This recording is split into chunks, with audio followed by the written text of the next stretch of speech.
Surprise! Happy birthday to you. Happy birthday. Happy birthday to you. Happy birthday.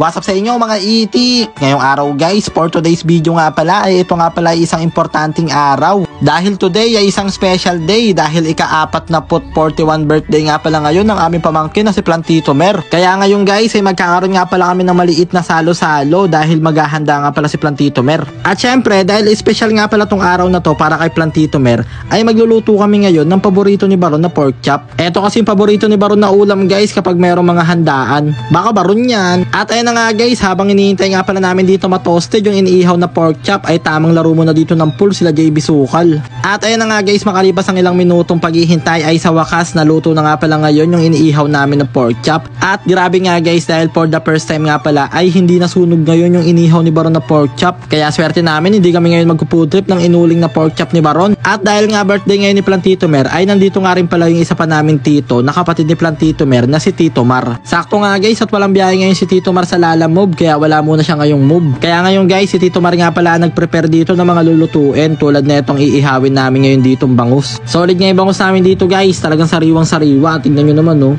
kasama na rin inihaw pati yung sima. At ayan nung medyo semi-toasted na siya, kalahati toasted, kalahati hilaw, ay ayan hinango na nga pala namin siya. At ang next naman nga pala namin ngayong iihawin ay etong tambakol. Masarap kasi to guys, favorite kasi ito ni Plantito Mer lalo na kapag inahalo sa pechay. Grabe, more on healthy foods nga pala yung puputripin namin ngayon guys, kaya talagang safe na safe. Kaya after nga pala namin maghiwa ng isda guys ay ayan, pinrepare na nga rin pala namin dito yung sausawan. Kaya ayun na nga guys, magpo-food trip na kami ngayon, kaya pinrepare na nga pala namin ngayon dito yung mga handa ni Plantito Mer. Umorder na nga lang pala kami guys ng carbonara at pansit bihon. At syempre hindi pwede mawala ang birthday cake ni Plantito Mer. Eh, baka boss king yan. Kaya ayun na nga guys, isusurprise na nga pala namin ngayon si Plantito Mer kahit alam niya na. Surprise!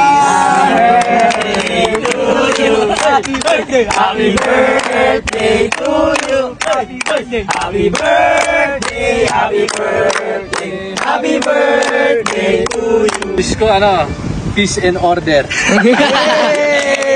At ayun na nga guys, syempre ito na nga pala ang pinakahihintay ng lahat, food tripan na. Kaya tamang food trip na naman ng mga itik. At habang nagpo-food trip nga pala kami dito guys, ay meron nga pala akong maikling short message kay Plantito Mer. More MBTC tukam nga pala sa'yo Plantito Mer, and sana magbago ka na and stay what you are. Ang tanging wish ko lang sa birthday mo Plantito Mer ay sana ay magkaroon ka ng good health, more blessing to come sa'yo at ingatan naman palagi, at sana ay matupad mo ang mga pangarap mo sa buhay. Sana ay matupad mo ang matagal mo ng pangarap na magkaroon ng hekta-hektaryang taniman ng pechay, malagong guyabanuhan, at magkaroon ng malawak na talahiban. Yun lang naman ang wish ko guys, at sana ay lagi kami samahan ni Plantito Mer na laging sayangin ng 3 minutes ng inyong buhay.